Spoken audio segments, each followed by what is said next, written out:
Hey, what's going on guys? It's Tech AFA, and there's quite a bit of tech news to go over this week. As Apple just had their event on Monday, Google had theirs on Tuesday, then Samsung's nice attempt of having their event on Wednesday, which they did I won't ruin it right now. Let's just get right into the video.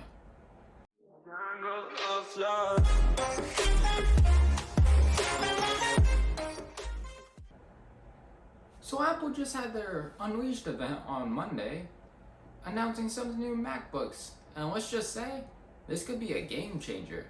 They made some pretty nice improvements on these MacBooks.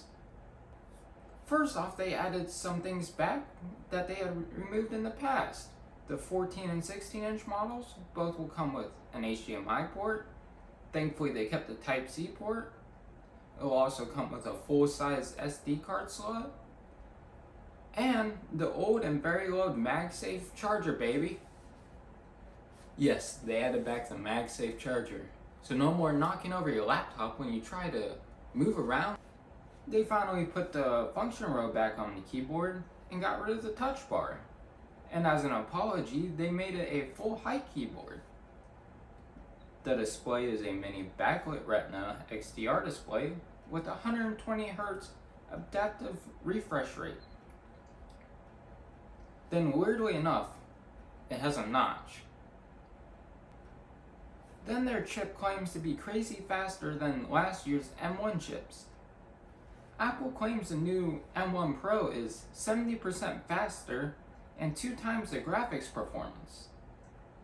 Then the M1 Pro Max doubles the GPU and memory specs. Then they also redesigned the new Apple AirPods. They have more of a AirPods Pro form factor. They just don't have the squishy tips. And that's pretty much it for the AirPods. Now boy, these MacBooks, I really want to get one. Don't have the money. And I don't know if I could ever completely switch to Apple. Yeah, I'm sorry Apple. I might be an Apple lover, but I just don't know if I can fully switch to Mac. But you never know what the future holds. Google also finally just unveiled the Pixel 6 and 6 Pro at their event the other day, which every leak was pretty accurate compared to Apple's event. The new Pixel will come at $599, while the Pro comes in at $899. They will come with 3 years of Android updates and 5 years of security updates. The phone also will come with the new Pixel Pass, which I mentioned in my last tech news video. It will bundle the phone with an extended warranty, 200 gigabytes of online storage, the Google Play Pass, YouTube Premium, and YouTube Music Premium. And if you aren't ready to buy the new Pixel phones, Android 12 should be releasing here soon to everyone, so you can make your phone feel a little bit newer. Then the last event of the week, which Samsung must have thought they were hot shot or something, scheduling it the day after Google's Pixel launch and 2 days after Apple's Unleashed event, and let's just say, they didn't release anything really new, which all they really showed was all the new color options and customizations for the Galaxy Z Flip 3, the Galaxy Watch 4, and their Galaxy Buds. Like, come on Samsung, it's Techtober, what are you thinking of? Putting out an event and not releasing a new phone? You're just adding colors and customizations? Oh, Samsung.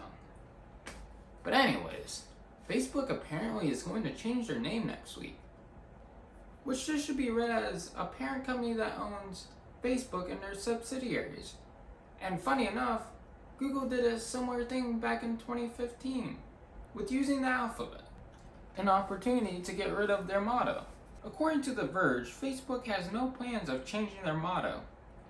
Facebook's reasoning of doing this is to better achieve their version of the metaverse. Personally, I feel like this is their way of trying to sneak around some of their fines and legal issues because of their bad business practices. But I wonder what the name's gonna be. Maybe like that face or something?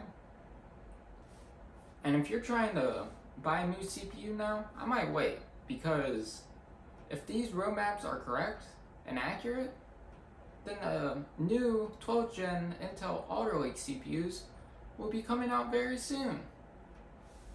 WCCF Tech says that their sources confirm an October 27th embargo, with pre-ordering and sales opening up on the same day on November 4th. According to some of the leaks, the Core i3 will have 4 cores, clocked at 1.4 GHz. The i5s will have 6 to 10 cores with clock speeds of 3.7 to 4.9 GHz. Then the i7s will come with 12 cores with clocking speeds from 3.6 GHz with all the way to 5 GHz. Lastly, the Core i9s will come with 16 cores with clock speeds of 3.2 GHz to 5.3 GHz. Now, I don't have any leaks or information about where the prices might be for each of these chips, but these could be a really good deal. And I just remember when I bought my Ryzen CPU, clock speeds were only around 4 GHz. Now they're all the way up to 5 GHz. Everything just keeps getting faster and faster. Now Windows Insiders can install the latest version of Windows and get the Android apps. Finally, Android apps. What we all been waiting for with the new Windows 11. Which this is the first public update to roll out Android apps on the App Store. You will need a US Amazon-based account to access the apps on the App Store. So this is kind of weird. They're only allowing it to people in the US? You think they would allow it everywhere, because imagine all the other countries that use Windows. I'm sure they might have their own computers and computer software, but come on, Windows is a huge company, guys. So just let the others have it. This isn't fair. I mean, I'm in the US, but I still care about my people outside of the US. Well, anyways, that wraps up today's video, guys. I hope you guys like this tech news. Hit that like button if you like this video. Hit subscribe. Also, turn on that bell notification icon so you can see my next upload. And I'll catch you guys in the next one.